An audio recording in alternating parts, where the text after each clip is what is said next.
27 तारखेला शिष्टमंडळ तुम्हाला भेटण्यासाठी येणार होतं म्हणजे आज, तर या संदर्भात काही माहिती मिळालेली आहे का? कोणी येणार आहे का बैठकीसाठी? हो, लाडभाऊ येणार होते, सामंत साहेब येणार होते, विखे पाटील साहेब येणार होते. काहीतरी लेखाजोखा तपासणं चालू आहे त्यांचं, म्हणून ते आज 27ला आले नाहीत.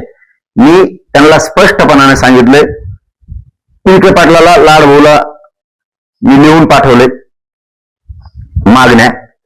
हे झाल्याशिवाय, याची अंमलबजावणी झाल्याशिवाय महाराष्ट्रातल्या मराठ्यांनी सुद्धा लक्षात घ्या, मी हे आंदोलन थांबवणार नाहीये. वेळेप्रसंगी मेलो तरी चालत, कारण ही मी लढणारा मराठा आहे. मी समाजाच्या लेकरासाठी लढतोय. मी पुरं आयुष्य माझ्या समाजाच्या पायावर ठेवलंय, त्यांच्यासाठी मी झुंजतोय. मग मराठ्यांनी सुद्धा मला लढू लागायचंय, मला त्रास देतात, मला झुंजू लागायचंय. मी थांबणार नाहीये, हे आंदोलन थांबणारच नाहीये. शेवटचं आंदोलन होणार आहे मराठ्यांच्या भविष्याचं, ही मी रात्री त्यांना सांगितलं. त्यांना सगळ्या मागण्या लिहून पाठवल्यात. 58 लाख नोंदीचे कुंडी प्रमाणपत्र दिल्याशिवाय आंदोलन थांबणार नाही, त्याची व्हॅलिडिटी दिल्याशिवाय आंदोलन थांबणार नाही. हैदराबाद गॅझेटियरचं, त्या हैदराबाद गॅझेटियर मध्ये ज्या संख्या आहेत त्या संख्यानुसार मराठवाड्यातल्या मराठ्यांना कुंडी प्रमाणपत्र दिल्याशिवाय आंदोलन थांबत नाही, हे सांगून टाकलंय. मला माझ्या कोल्हापूर संस्थांचं, माझ्या सातारा संस्थांचं गॅझेटियरचा GR पाहिजे, अंमलबजावणी सहित. त्यानुसार जेवढ्या त्याच्यात नोंदी आहेत, औंध, पुणे, बॉम्बे गव्हर्नमेंटच्या गॅझेटियर मध्ये, त्या नोंदीचे प्रमाणपत्र वाटप पश्चिम महाराष्ट्रात झाल्याशिवाय मी थांबत नाही. मी त्यांना क्लिअर सांगितलंय, ECBC EWSचे पोरं यांच्या नियुक्त्या झाल्याशिवाय, ते पोरं जर मला तिकडून म्हणले झाल्या तर मी थांबणार आहे. पश्चिम महाराष्ट्र लोक जर म्हणले हो आमच्या नोंदी, आमचे प्रमाणपत्र वाटायला सुरू केले तर थांबणार आहे. मी आता थांबत नाही, हे त्यांना स्पष्ट सांगितलंय. सगळ्या मागण्या लिहून दिल्यात. याच्यात काही घेतल्या नसत्या तर परत म्हणते हे घेतल्या नाही काय. केशेचं लिहून दिलंय, सगळ्या सरसकटचं. मी EWचं ECBC लिहून दिलंय, स्वतंत्र मंत्रालय स्थापन करा मराठ्यांसाठी, हे पण दिलंय. बलिदान गेलेल्या कुटुंबाच्या केसेसचं सगळं दिलंय. मी काहीच मागं ठेवलेलं नाही, सगळं लिहून दिलंय त्यांना की ह्या गोष्टी झाल्याशिवाय मी हटत नाही. पश्चिम महाराष्ट्र, मराठवाडा, विदर्भ, खानदेश, कोकण हे जेवढे गॅझेटियर येतात, या गॅझेटियरची अंमलबजावणी पाहिजे. आणि तुम्ही जे जे GR काढताल, महत्वाचं सांगतोय, तुम्ही जे जे GR काढताल, GR काढला की मी आता उपोषण सोडणार नाही. तो काढलेला GR मी महाराष्ट्रातल्या मराठ्यांना देणार. ते जेव्हा म्हणतील की ही GR असा आहे, याच्यात थोडा बदल करायचा आहे, किंवा तो GR चांगला आहे, आता अंमलबजावणी करा म्हणा, तेव्हा हे आंदोलन थांबणार आहे. इतकं सुटसुटीत आंदोलन करावले मी. नाही तर पहिल्यांदा GR आला तर आपण थांबायचो. सरकार फसवत आहे, पण मी कुठे लढाईत थांबले. मराठ्यांना हे गर्व पाहिजे. सरकार आपल्या लढ्यात काढतंय, नादी लावतंय, पण मी नाही थांबलो तुमच्या लेकरा बाळासाठी. मग त्यांनी फसवलं ना, एकदा फसिलं, दोनदा फसिलं. तुम्हाला सुद्धा तुमच्या जनरल संसारात मराठ्यांना कोणीतरी दगा देतच. दुसऱ्या बाजूने तुम्ही त्याचे शेजारी सुद्धा नाही बसत, त्याचं तांबर पाणी सुद्धा नाही पेत तुम्ही, कारण ते दगाबाज आहे. म्हणून तसं मीच करतोय. त्यांनी आपल्याशी दगा केलाय, आता यांच्यावर विश्वास नाही ठेवायला. मी सगळे विषय जागेवर क्लिअर करून घ्यायला लागलोय. आंदोलन थांबवलं नाही, उपोषण बी थांबवलं नाही. आज जरी GR दिला तरी महाराष्ट्राला चालू देणार. उद्या बघू उपोषणाचं काय, सोडायचं का नाही सोडायचं. मराठी मला तिकडून सांगतील ना, त्यावेळेस बघू. इतकं पारदर्शक आणि ताकदीने हे आंदोलन करणार आहेत. म्हणून इथून मागच्या ज्या फसवणुका झाल्यात, इथून पुढे होणार नाहीत, याची काळजी मी पण आणि माझ्या मराठा समाजानं पण घ्यायची. म्हणून आपण दोघं जण मिळून 29 ऑगस्टच्या आंदोलनाला ताकदीनं लढू, हे मराठ्यांनी आता लक्षात ठेवा. आता यांना आपल्याशी दगा करू द्यायचा नाही. मग कुठं जगायची वेळ आहे ना, आता सज्ज राहायचं सगळ्यांना लढायला. ही शब्द ध्यानात ठेवा, सज्ज राहायचंय. कधीही तारीख मुंबईची डिक्लेअर होऊ शकते. दादा, सुप्रिया सुळेकडे ओबीसी प्रमाणपत्र असल्याचा विजय वडेट्टीवार यांचा दावा. मराठा समाजाच्या 90% लोकांकडे ओबीसी प्रमाणपत्र आहे. शरद पवार साहेबांकडे आहे का माहित नाही, पण सर्व मराठा समाजाच्या नेत्यांकडे ओबीसी प्रमाणपत्र आहे. हे प्रमाणपत्र जरांगे पाटील त्यांच्या आंदोलनानंतर घेतली का नाही माहिती असं वाटतं. नाही मलाही माहित नाही आहे का नाही, पण याची काय जाणीव होती असं बी नसलं तर तुला काय करायचं. तुमचं नाही का सगळ्या लोकांकडे इतके काय झालं. हे मराठी खरंच आता हुशार झाले. हे आपल्या ताटात राहिले, आपल्या शेजारी बसले, आपलेच घास मोलायला लागले. आता इतक्या नीच वृत्तीचा कोणीतरी आपल्या शेजारी बसलेला होता हे मराठ्यांना कळालं आम्हाला, म्हणून त्यांचं डोळे उघडले. तुमच्या नाही का सगळ्या नेत्याकडे काय बोलतात मला काहीच कळत नाही. मी काय समर्थन करत नाही, नेत्याला गरज नाही, त्याची प्रमाणपत्र आहे त्यांनी काढू पण नाही. पण यांची वृत्ती लक्षात येते. मराठ्यांविषयी किती जळाऊ वृत्तीचे लोक आहेत हे, किती नीच विचार, खालच्या दर्जाचे विचार आहेत मराठ्यांविषयी यांचे. याच्यातून लक्षात येतं ना. असू दे सगळ्या मराठ्याकडे, तुमच्या नाहीत का सगळ्या लोकांकडे, तुम्हाला जमतं. आणि मराठ्याकडे काय असलं लगेच मग आमचं काय बोकांडी बसतं का. दादा दुसरी आपल्याला जाणार का मुंबईच्या कोणत्या काय पुढची देवेंद्र फडणवीसांनी जाणून बुजून मराठ्यावर अन्याय करायचं ठरवलंय. जाणून बुजून मराठे मुंबईत येऊ नये म्हणून गृह मंत्रालयाने नियम बदलायचे. पाठीमागच्या वेळेस 19 मुंबईला गेलो तर नवीन कायदा लागू केला त्याच दिवशी. म्हणजे जर तुम्ही आंदोलन काही केले तर तुम्हाला दहशतवादी ठरवता येईल असा काहीतरी कायदा त्या दिवशी मंजूर केला. त्याच दिवशी आम्हाला जायच्या दिवशी. आता आम्हाला जायचंय मुंबईत, न्याय मागायला यायचं नाही. गोर गरीब जनतेनं, गरिबांनी मुंबईत जायचं नाही. तुम्ही आता भडकवून भाषण करू नका, नामकं करा ही भडकवूच नोटीस आहे ना. नियम काढलेले गोरगरीब जनतेवरती मुळावर घाव घालणार येत नाहीये. नियम काढलेले तुम्ही. मुंबईत आमचं ठरलं, जर आमचं ठरलं तर मी मुंबईत जाणार आणि कोण आली ते बी बघतो आणि कोण वर्षा बंगल्यावर आंदोलन करून देत नाही ते बघतो ना. आझाद मैदानाला कोण करून देत नाही ते बी बघतो. आणि रस्त्यावर आंदोलन होणार. तुम्हाला काय वाकडं करायचं करा आमचं, आम्ही बघतो तुमच्याकडे. अन्याय करता का आमच्या दबाव आणता.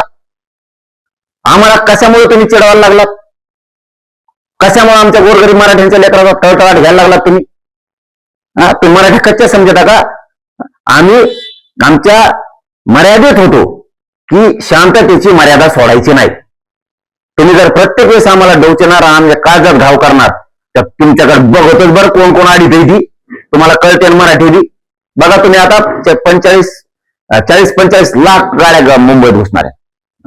त्यांनी ज्यांच्या हातावर त्याच्यानुसार नोंदी निघाल्या, नोंदी मिळाल्या पण अर्ज करूनही प्रमाणपत्र मिळाले नाही. प्रमाणपत्र मिळाले पण व्हॅलिडिटी मिळालेले नाही. अण्णासाहेब आर्थिक विकास महामंडळाचा लाभ मिळाला नाही. अशा सर्व लोकांची जी बैठक बोलवलेली आहे, अर्ज केलेली आहे, ही बैठक नेमकी काय आहे, काय तयारी या बैठकीची झालेली आहे आणि मराठा बांधवांसाठी काय आव्हान आहे या बैठकीला उपस्थित राहण्यासाठी. नाही, सगळ्यात पहिलं तर ही बैठक नाहीये. पण मराठवाड्यात ज्यांनी ज्यांनी हैदराबाद गॅजेटनुसार अर्ज केलेत त्यांनी उद्यापासूनच आंतरवलीला अर्ज घेऊन यायचे. काम होस तर वापस जायचं नाही. 2 दिवसात होईल, 3 दिवसात होईल, 4 दिवसात होईल, जेव्हा होईल तेव्हा होईल, तवर वापस जायचं नाही. ज्यांच्या कुंडी नोंदी सापडल्यात त्यांनी अर्ज केलेत परंतु कुंडी प्रमाणपत्र दिले नाहीत अशा बांधवांनी सुद्धा अर्ज घेऊन यायचे.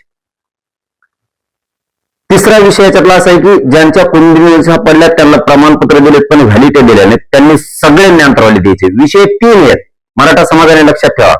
हैदराबाद गॅजेटनुसार ज्यांनी अर्ज केलेत पण त्यांना प्रमाणपत्र दिले नाहीत त्यांनी अंतरवाली द्यायचे. आम्हाला प्रमाणपत्र दिलं नाही म्हणून स्वतः अर्ज घेऊन.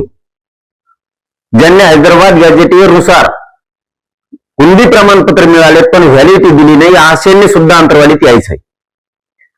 तिसरा विषय याच्यातलाच हैदराबाद गॅजेट मधलाच की ज्यांनी अर्ज केले, घेऊन गेलेत पण अर्ज घेतले नाहीत.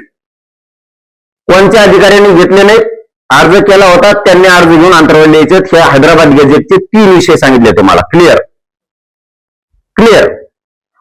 आता चौथा विषय, ज्यांच्या शिंदे समितीने नोंदी सापडलेल्या 3 वर्षात नोंद सापडली पण त्यांना कुंडी प्रमाणपत्र दिलं नाही. नोंद असू ना पुढे तुमचे महसुली पुरावाचं नाही, आमकच नाही, तमकच नाही म्हणून नोंद असून तुम्हाला दिलं नाही किंवा तुमची वंशावळ जुळली नाही किंवा काही कारण सांगितले अधिकाऱ्यांनी, ज्याची नोंद सापडली त्याला प्रमाणपत्र दिलं नाही त्यांनी सगळ्यांनी अंतरवलीला 28 पासून यायचंय. अर्ज स्वीकारायला पोरं आंतरवालीत आपल्या मंडपात बसलेले आहेत. ज्यांच्या कुंडी नोंदी सापडलेल्या असून सुद्धा त्यांना प्रमाणपत्र दिलेत पण व्हॅलिडिटी दिल्या नाहीत, आशेने पण यायचं. ज्यांचे नुसते अर्ज म्हणून सापडलेले असून घेतले पण त्यांना प्रमाणपत्र दिलं नाही त्यांनी अर्ज घेऊन यायचं. ज्यांची व्हॅलिडिटी दिली नाही त्यांनी अर्ज घेऊन यायचं. हे झाले 2 विषय क्लिअर.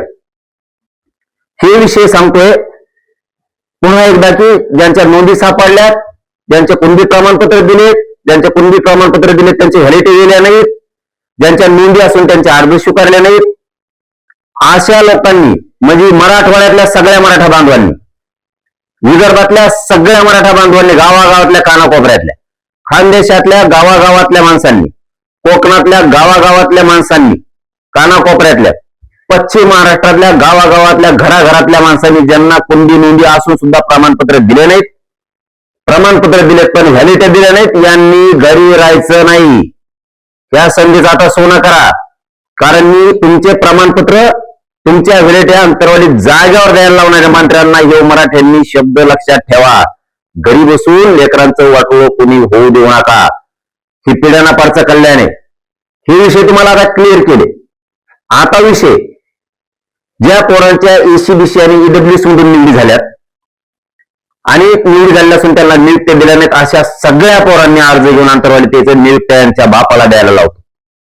जर कोणी याच्यातलं कोणी एसीबीसीतलं ईडब्ल्यूएसचं एसीबीसी जर पुढे नोकरीला असेल, पुढे कशात असेल, त्याला येता नाही आलं त्याने त्याच्या घरच्या भावाला किंवा वडिलाला कोणालाही अंतरवालीला अर्ज घेऊन पाठवायचा. काम उस्तर वापस जायचं नाही.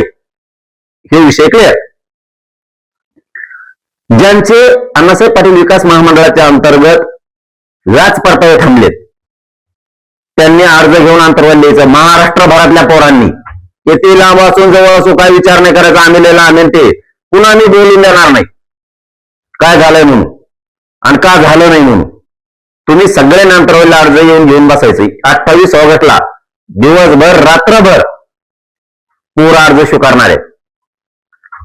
4था विषय सारथी मार्फत ज्या पोरांना शिष्यवृत्त्या मिळाल्या नाहीत, योजना मिळाल्या नाहीत, पोरं बाहेर शिकायला गेलेले त्यांच्या अडचणी आहेत पण सारथीच्या योजना असून दिल्या नाहीत, त्या सगळ्या पोरांनी अंतरवालीला 28 ऑगस्टला उद्या अर्ज घेऊन यायचे. रात्रभर दिवसभर आणि इथंच बसून राहायचं. काय जे पोरं शिकायला असतील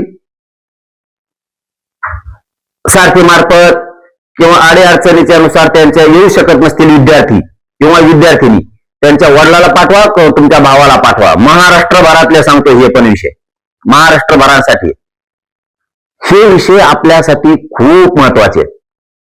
महाराष्ट्रातल्या कानाकोपऱ्यातल्या मराठ्यांचे जर कोणी प्रमाणपत्र दिले नसतील, व्हॅलिडिटी दिल्या नसतील तर अंतरवाली लिहा. व्याज परतावे दिले नसतील तर अंतरवाली लिहा. सारथी मार्फत कोणते कामं झाले नाहीत अंतरवाली लिहा. ईडब्ल्यूएस एसीबीसी मार्फत कोणाचे एसबीसी मार्फत कामं झाले नाहीत त्यांनी 28 ऑगस्टला महाराष्ट्रातल्या कानाकोपऱ्यातून अंतरवाली लिहा. ही खूप मोठी संधी आहे तुमचं आयुष्याचं काम करून घ्यायची. तुम्ही घरी राहताल मग आम्ही बुवा तुमचं आरडणं ऐकून घेणार नाहीत. कारण सरकार म्हणतंय आम्ही मराठ्यांचा एकही प्रश्न मागे ठेवला नाही. मला त्यांना दाखवून द्यायचंय. हे बघ अर्ज केलेले कुंडीसाठी, हे बघ हैदराबादसाठी अर्ज केलेले गॅजेटियरसाठी, हे बघ व्हॅलिडिटीसाठी अर्ज केलेले, हे बघ कुंडी नोंद असून प्रमाणपत्र दिलं नाही. मला हे सरकारला दाखवायचंय. हे बघा इकडे ईडब्ल्यूएसची निवड झालेले पोरं, ईडब्ल्यूएसची निवड झालेले पोरं यांच्या नियुक्त्या तुम्ही दिल्या नाहीत.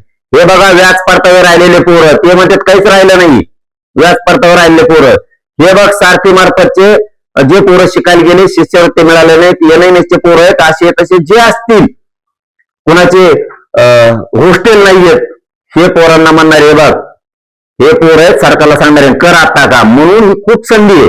तुम्ही नाही आला तर मी काय करू शकत नाही. मी लढणार आहे. वारंवार लढावं लागतं. तुमच्या लेकरांसाठी मी सारखं लढतोय. तुम्ही सारखं आंदोलनात यायलाच पाहिजे. कारण लढाई ही सारखी लढावी लागते. जसं शेतात सारखं काम करावं लागतं तसंच हे सुद्धा आहे. असं म्हणायचं नाही कुणी कवर बार लढावं, सारखं कवर लढावं.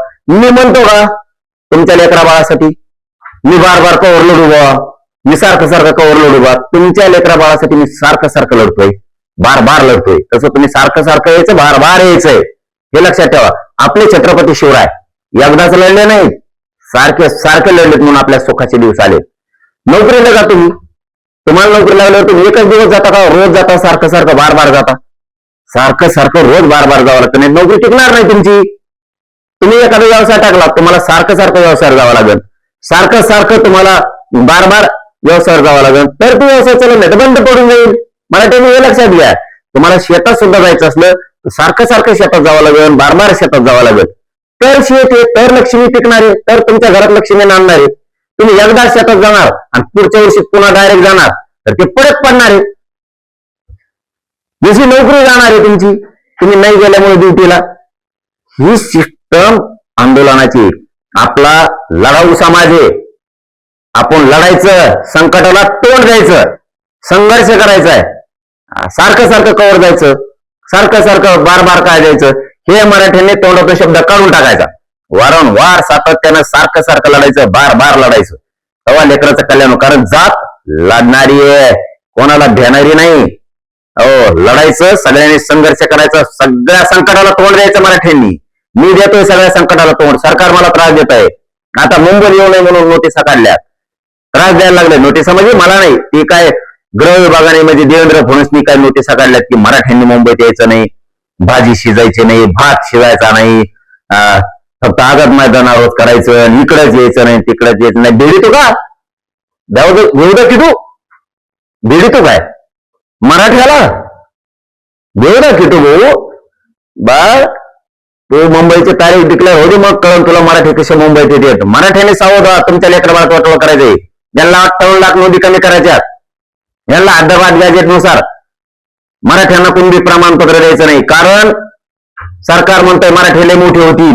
हे दिल्यावर 58 लाख नोंदीचे कोण प्रमाणपत्र 3 कोटी मराठ्यांचं कल्याण होईल. गॅजेटनुसार सगळे मराठ्यांचं कल्याण होईल. पोरं शिक्षणात जातील, नोकऱ्यात जातील. नोंदी कमी करायच्या हे षडयंत्र रचलंय. 58 लाख नोंदी कावर करायच्या, कमी करायचं षडयंत्र रचलंय, कारण मराठी मोठे होणार आहेत. हैदराबाद गॅजेट द्यायचं नाही. कोल्हापूर सातारा संस्थांचं गॅजेटियर सरकारला द्यायचं नाहीये. मराठी खरबडून जागे व्हा. जरी पश्चिम महाराष्ट्राला सदन भाग असला म्हणून काय झालं, मग काय तिथं काय नसते. पश्चिम महाराष्ट्रात मराठ्याकडेच मागायची काय, तिथल्या ओबीसीकडे मागायची नाही काय, तरी त्यांना आरक्षण आहे. मग माया मराठ्याला का असू नाही. मराठ्यांनी सावध व्हा. आज तुमच्याकडे बागायती फळबाग आहे, तुमच्याकडे 10 एकर जमीन आहे, 50 वर्षांनी 1 एकरवर येईल. कसं जगायचं पोरांनी, कसं शिक्षण घ्यायचं, कशा नोकऱ्याला जायचं. म्हणून आता सगळे सावध व्हा, पुरेची पुरे, आणि लढायचं शिका. आणि जो काय निर्णय होईल त्यात ताकद लावायची. मुंबईला जायचं म्हणलं तरी मुंबईला पण, आणि आंतरवालीत यायचं म्हणलं तरी आंतरवालीत पण. 29 ऑगस्ट पासून 8 सप्टेंबर पर्यंत तुम्हाला जवळ येता येईल तेव्हा आंतरवाली. असं काय नाही की 29 ऑगस्टलाच या उद्या परवा म्हणून, तसं काही मी नाही म्हणत नाही. यायचं तर 29 ऑगस्टला या, पण सावध राहा. आता 2 लढाई लढायच्या. हो, तिकडं पण तिकडची पण तारीख ठरल्या, आणि इथं पण सरकारने जर इथं आहे तर दिलं तर ठीक, नसता पुढचा निर्णय काय घ्यायचा घेऊ. पण मराठ्यांनी घराच्या बाहेर पडा. आंतरवालीला 29 ऑगस्ट पासून या आंदोलनाला भेट देऊन साथ द्या. सरकार मला तुमच्या लेकरा बाळासाठी साथ द्यायला लागले, या मराठा समाजासाठी मला त्रास द्यायला लागले. माझ्या विरोधात आपलेच लोक घालायचं षडयंत्र सुरू झाले. माझ्या विरोधात मुद्दाम आपलेच काही अभ्यासक, काही समन्वयक, काही भिकार बंद धरून आणले तिकडून तिकडून. हे मुद्दाम त्रास देण्यासाठी उभा केलेत. कारण मी प्रामाणिक काम करतोय, मराठा समाजाच्या लेकराबाळाच्या कल्याणासाठी काम करतोय. म्हणून मला मुद्दाम त्रास द्यायचं काम सरकारकडून आणि काही आपल्या लोकांकडून पण सुरू झाले. मराठे ढिल्ले पडू नका, आळशी बनू नका, पेटो उठाण बाहेर या. आंदोलन शांततेत झालं पाहिजे, पण मराठा घरात दिसला नाही पाहिजे. दादा बोलवले आहेत तुम्ही, तर त्यांना तुम्ही मार्गदर्शन करणार आहे का स्वतः? काय उद्या दिवसभर त्यांचे अर्ज घेतले जाणार आहेत. दिवसभर 28 ऑगस्टला दिवसभर आणि रात्रभर त्यांचे अर्ज घेतले जाणार आहेत. रात्रभर, आणि ते पण इथंच बसून राहणार आहेत. त्यांनाही सांगतो मी, तुम्ही इथंच बसून राहायचे. तुम्ही अर्ज जाणार गावाकडे, मला इथं सरकारला दाखायचंय. हे तुमचं काय बात आहे का? मग तुम्ही नाही म्हणतात तर ते कुणबी प्रमाणपत्राला अर्ज दिलाय, घेतला नाही हैदराबाद गॅजेटनुसार. ज्यांचे अर्ज घेतलेत त्यांना फक्त कुणबी प्रमाणपत्र दिले आणि त्यांना व्हॅलिडिटी दिली जात नाही. जल्दी हे 3 विषय मार्गे काढ. ज्याने अर्ज केलाय त्यांना दे हैदराबाद गॅजेटनुसार. ज्यांना कुणबी प्रमाणपत्र दिलंय त्यांना व्हॅलिडिटी दे, आणि ज्यांनी अर्ज केले त्यांना पण कुणबी प्रमाणपत्र दे, समोर सांगणारे आणि ते कामं लगेच मार्गी लावून घेणारे, कोणी व्हॅलिडेशन देईल त्यांनी यायचं. विषय दुसरा हे झाला हैदराबाद गॅजेटचा. 58 लाख नोंदी सापडल्यात, ज्यांनी नोंद सापडलेली पण तरी त्यांना कोणती प्रमाणपत्र दिलं नाही, तशीच नोंद त्यांच्याकडे. महाराष्ट्रातल्या कानाकोपऱ्यातल्या मराठ्यांनी आंतरवालीची नोंद 28 ऑगस्टला घेऊन या, की आमच्याकडे नोंद असून आम्हाला प्रमाणपत्र दिलं नाही, कसं देत नाही मी बघतो. याच्यातलाच दुसरा विषय, 58 लाख नोंदी सापडल्यात, सापडलेल्या बांधवांनी कुंडीसाठी अर्ज केलाय, त्याला कुंडी प्रमाणपत्र दिले पण त्याला व्हॅलिडिटी दिली नाही. अशांनी आंतरवालीत 28 ऑगस्टला दिवसभर रात्रभर या, कस काय देत नाही व्हॅलिडिटी मी बघतो. काहींचा याच्यातला तिसरा मुद्दा आहे, व्हॅलिडिटी कुंडी नोंद शिंदे समितीने सापडलेली 58 लाखातली, अर्ज केलेत पण प्रमाणपत्र दिले नाहीत. आणखी तुमच्या व्हॅलिडिटी ठुत नाही, तुमचे कुंडी प्रमाणपत्र ठुत नाही, तुमची नोंद बी असली तरी हे कसे देत नाही बघतो. म्हणजे 58 लाख नोंदी सापडल्याचे हे तिन्ही विषय सांगितले आणि हैदराबाद गॅजेटचे तिन्ही विषय सांगितले. तुम्ही सगळ्यांनी महाराष्ट्रातल्या कानाकोपऱ्यातल्या मराठ्यांनी तुमची अडीअडचण घेऊन अर्जासहित आंतरवालीला यायचंय, आंतरवालीच्या मंडपात तुमचे अर्ज स्वीकारणार आहेत. हे कसे देत नाहीत ते मी बघतो. हे विषय क्लिअर करून टाकलेत. म्हणून घरात बसून का पोरांचं वाटलं करता का आणि घरी झोपून काय करायचंय. आणि ज्यांच्या नोंदी नसतील त्यांनी ज्यांच्या निघाल्यात त्यांच्या मदतीने या, कोणी सोडित नाही मी याच्यात. आता गॅजेट लागू झाले की सगळे मराठी ज्याची नोंद नाही ना ते मराठी सुद्धा आरक्षणात येणार आहेत. सातारा संस्थानचं, कोल्हापूर संस्थान, पुणे, औंध आणि बॉम्बे गव्हर्नमेंटचं गॅजेट इयरचा GR निघला त्याची अंमलबजावणी लगेच घेणार आहे, त्यांना सोडणार नाही, लगेच घेणार आहे. आले ज्या मराठीच्या नोंदी नाही ते आरक्षणात. डाव टाकायचं शिका, खेळायचं मराठीने शिका, घरात झोपायचं शिकू नका. कामाचं, नोकरीचं, व्यवसायाचं, राजकारणाचं कारण सांगू नका. राजकारण नंतर करा, तुमच्याच हातात राजकारण करणार नाहीत ना तुमच्या मागं. एकाही राजकारणी मराठ्यांनी गैरहजर राहायचं नाही. एका पण सरपंच, चेअरमन, सदस्य, जिल्हा परिषद, पंचायत समितीचे सदस्य, पंचायत समितीचे सभापती, जिल्हा परिषदचे सभापती, जिल्हा परिषद अध्यक्ष, महापौर, नगरसेवक मराठ्यांनी घरी राहू नका. आमदार, खासदार, मंत्री मराठ्यांचे, युवा नेते आमचे मराठ्यांचे, यांनी कोणी घरी राहायचं नाही. मराठ्यांचे जिल्हा प्रमुख, जिल्हा अध्यक्ष यांनी घरी राहायचं नाही. तालुका अध्यक्ष, तालुका प्रमुख, गावागावातले पदाधिकारी पक्षाचे मराठ्यांचे, शिवसेना, राष्ट्रवादी, भाजप, काँग्रेस सगळ्यांनी. कारण तुमच्याही लेकराला आरक्षण लागणार आहे, तुमच्याही पोरापोरीला आरक्षण लागणार आहे, लेकरा बाळाचं कल्याण होणार आहे, लक्षात ठेवा. मी तुमच्यासाठी भांडतोय.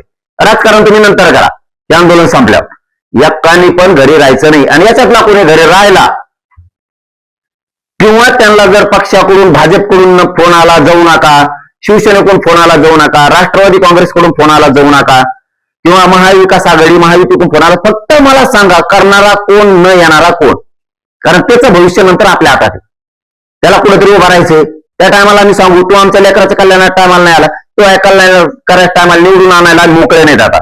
म्हणून हे मराठ्यांनी बारकाईनं लक्ष ठेवा आणि सगळ्या मराठ्यांनी घरी न बसता, नोकरीचं न बघता, व्यवसायाचं न बघता, शेती कामाचं न बघता आंतरवालीतल्या आंदोलनात सगळ्यांनी सहभागी व्हा.